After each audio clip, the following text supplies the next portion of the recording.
O Médico e o Monstro é um romance escrito pelo Robert Louis Stevenson na segunda metade do século XIX e é considerado por alguns escritores, que eu me lembro bem, o Stephen King, como o protótipo do romance do lobisomem. Porque não existe nenhum romance clássico sobre a figura do lobisomem. Assim como a gente tem um romance clássico da figura do vampiro através do Drácula, a gente infelizmente não tem um clássico com a figura do lobisomem. Mas o Stephen King considera que O Médico e o Monstro é esse livro. Por quê? Porque O Estranho Caso do Dr. Jekyll e do Mr. Hyde, que é o título original desse romance, mostra um homem que tem um alter ego em busca de uma vida melhor para ele, melhor no sentido de que ele possa aproveitá-la de uma forma que a Inglaterra vitoriana não permitia a um médico respeitado, renomado como ele era. O que o Dr. Jekyll faz? Ele cria uma fórmula e passa a fazer uso dessa fórmula para separar dele a parte que é considerada a parte má, né? E que vai ser essa parte dele que vai se divertir, que vai fazer tudo aquilo que ele, como um médico nessa sociedade conservadora, não permite que ele faça. A história nunca avança usando a palavra do Dr. Jekyll. Ele só vai narrar na primeira pessoa no final do livro, que é quando a gente descobre o grande mistério. Toda a narração inicial, do meio, quase que até o clímax, né, de Um Médico e um Monstro, é feita por outros personagens, primeiro pelo próprio narrador, o Stevenson, e depois por outros personagens que tomam a voz, que são conhecidos ou amigos do Dr. Jekyll, e que acham muito estranha a forma carinhosa, condescendente e mesmo generosa com que ele trata esse homem, esse misterioso Sr. Hyde.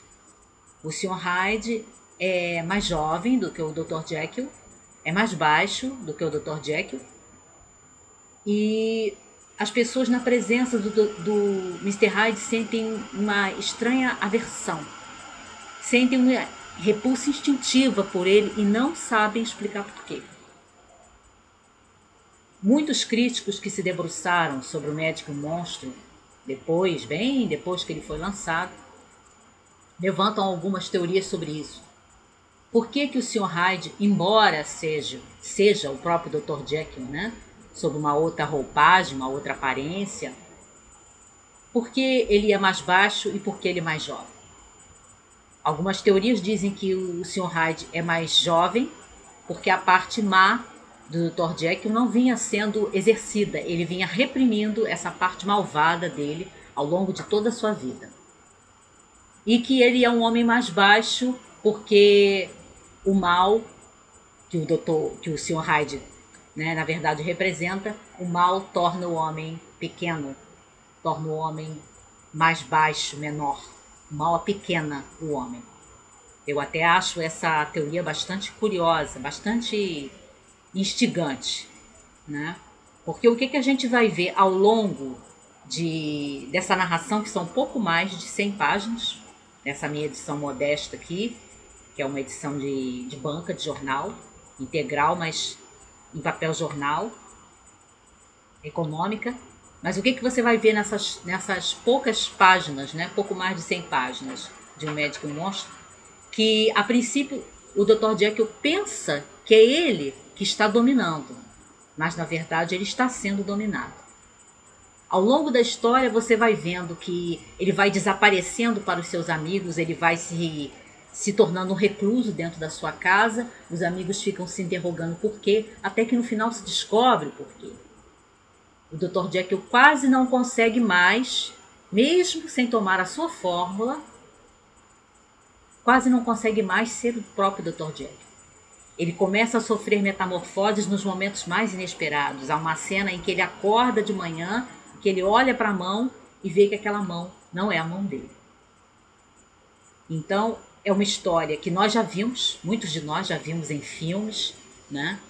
Em diversos filmes, e em livros modernos também, em outros autores como Lovecraft também, em que a pessoa pensa que ela tem controle sobre aquelas forças, mas na verdade ela está sendo controlada por aquelas forças, que é o que está acontecendo com o Dr. Jekyll. Ele de início parece que é ele que domina, mas na verdade é ele quem está sendo dominado.